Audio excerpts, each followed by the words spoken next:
If you've been looking for a handbrake for your C5 Corvette, but you didn't want to lose that cup holder, this is the handbrake for you. It comes from FDF, nice billet aluminum.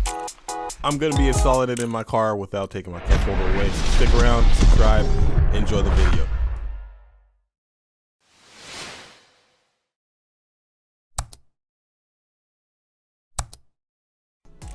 So here it is, all the way from Ontario, Canada to South Central LA.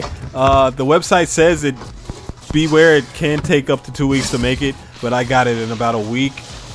Nicely wrapped up, plenty of styrofoam so it didn't get damaged. The handle is in there separately. It is the nice billet aluminum handle. I think they had two different style of handles before this. The one that had the FDF in color, and then just a regular handle that you could choose the color, but it doesn't have the option for this billet aluminum one. But why would you want to paint this? Look how beautiful it looks. I low-key wanted it black, but it looks really nice. Got the Willwood reservoir on there. Of course, you have two options. You can get the reservoir or the inline Willwood Master, but I wanted the reservoir because I'm going to be running a dual caliper setup in the rear. Who I get that from, it might be FDF, it might be Drift HQ, but we'll see. Yeah, I was really worried about clearance between the knee pad or bolster, whatever you want to call it, but that's not going to be an issue. Of course, one of your main concerns is going to be leg room. Your leg is going to be leaning up against that, of course, with the gas pedal right there, especially if you're a tall person. But we got to take this center console off, and so we can mount that. So we got to loosen some of this stuff up real quick. Of course, starting off, you have to remove the shift knob, but I got an aftermarket one, so you might have to watch a video on how to take off the stock one. There's 4 10mm bolts holding on the back part, the armrest. So there's 2 at the back, and then there's 2 more under the traction control button. All you got to do is pop that off. Unplug the traction control button, and then there is a plug for the fuel door release button that goes under the back part. Just reach up under there, get that out. Of course, now that you've got that back part off, all these wires are right there. You have to get the front part off. There are 3 screws holding it in, 2 down there, and then 1 behind this little thing right here. Word of advice, tilt your steering wheel up. If you have the telescopic steering wheel, pull it all the way towards you. And then also with your windshield wiper switch, you can push that all the way up. You got 4 more 10mm bolts holding on this little heat shield or protective cover that goes around the shifter. Remove those and put those in a safe place and take off this cover. Just make sure you don't drop anything down in here because it is going into the transmission tunnel or the torque tube tunnel. Of course, you want to make sure that all the wires are out of the way, nothing gets pinched like I did here, as you can see. There's 2 patterns. I think one is for the C6, but of course this is C5. So those 4 studs are what we're gonna put this onto. Boom, tighten that down. So of course, a lot of heat comes up through this tunnel right here. That's why that cover is right there, and sound, of course, because the exhaust does sit right under the torque tube. So this doesn't fit like this. I went and I tried to trim it so that it could fit. I got it to fit, but since it's so thick, it didn't work out. Look at that. I like destroyed my little cover here. It's probably expensive, vet tax and everything. Look at that. Oh, it looks like my dog chewed it.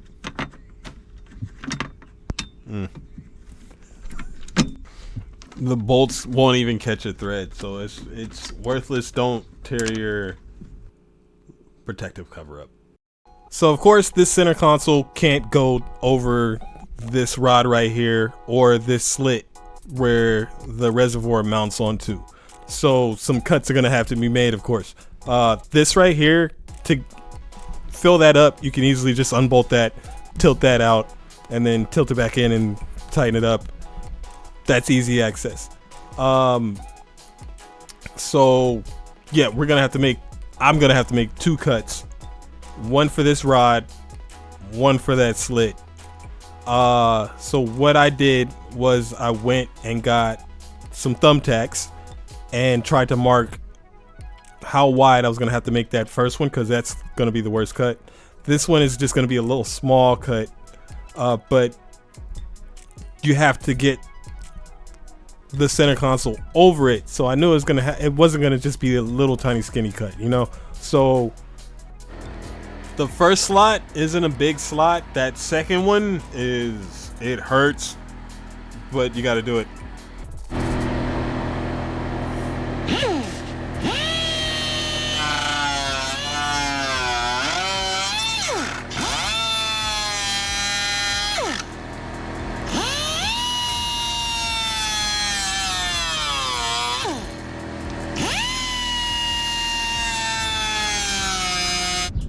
So this is that custom fabrication right here, man. I know this probably could have been done way smoother and better, but I didn't have any examples of what to do. This is just me getting this thing to fit, you know.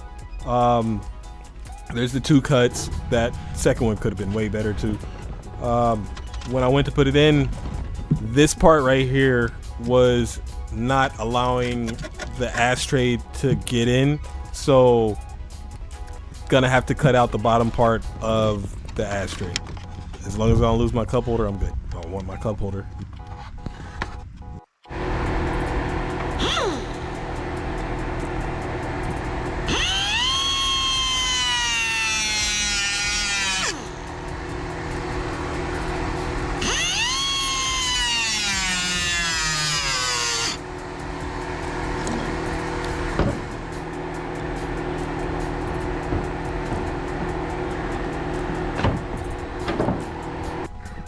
So here I had to cut under the cigarette lighter. Of course, ashtray bottom gone. There's like a little tab that looks like that top one that was right there. I had to trim that down, but I keep my cup holder. That's my 2-step switch, which I just have for clout right now, so just ignore that. So this rod that goes through right here was too long and was hitting the cup holder. So that loop right there, there's 2 holes. So I put that loop on the inside hole and hung the rod out over there, closest to my right leg. So of course, here is the clearance in the ashtray and under the lighter. Cigarette lighter still works. Everything plugs in, just the gap. Gotta remember not to put any coins down in there. I'm probably gonna get my ashtray and make a stencil and cover that up with like a metal plate and probably add like a fan switch or something for later on.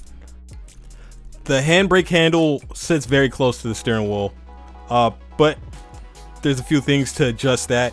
Of course, you can adjust the length of the rod coming out of the reservoir.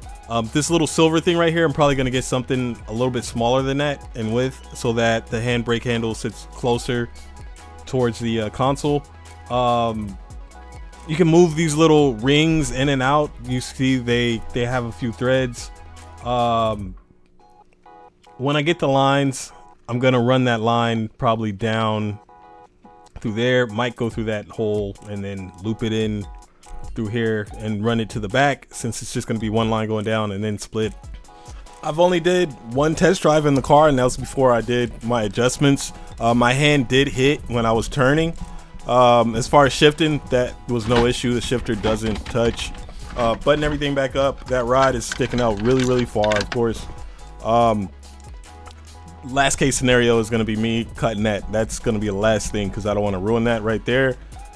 Did take that spacer out. Want to get a smaller spacer. Did adjust the rod coming out, the adjustment rod coming out of the master cylinder to adjust the handle's position, and I got it where I like it. I'm probably not going to move that handle anymore.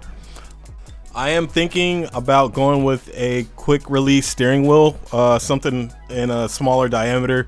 I do have the telescopic steering column, so I can pull that out. That gives me way more room, but I was way more comfortable with it being pushed in forward.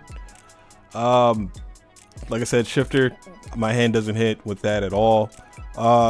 As far as adjustments, you can do the rod. That'll push it forward in and out. Or you can mount the master cylinder behind this bracket or in front of it. That'll also change that. Be careful when you're doing that because the handle becomes loose and it will hit you in the face.